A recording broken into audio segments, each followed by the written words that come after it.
নমস্কাৰ। ৰাজদীপ নাথৰ এটি কবিতা মই কংকন ডেকাই পাঠ কৰিছোঁ। আহকচোন কবিতাৰ মাজলৈ যাওঁ। কবিতাৰ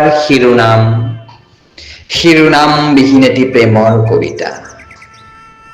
শিৰোনামবিহীন এটি প্ৰেমৰ কবিতা।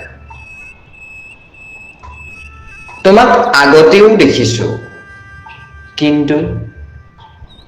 কিন্তু আজি অলপ বেলেগকৈ চালো। আজি তুমি বগাকৈ সাজযোৰ পিন্ধি মোৰ সন্মুখত বহিলা। ময়ো চাই ৰলো কেৱল তোমাক।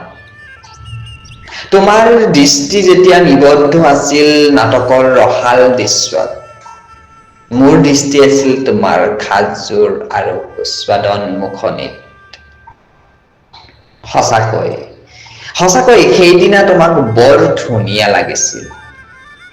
তোমাক চাই সপোন দেখিছিলো, বিষাদৰ জীৱনত সামান্য শান্তি বিচাৰি।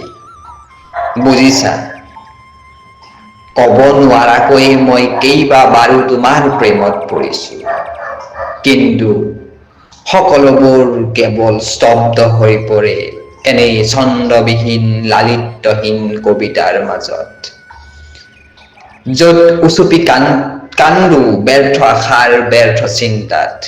এতিয়া চাগে তুমিও বুজিছা কাৰ বাবে লিখিছো এই ছন্দবিহীন আপোচ কবিতা। কলমত কালিমা খানি এই নিকিম প্ৰেমিকে। ধন্যবাদ।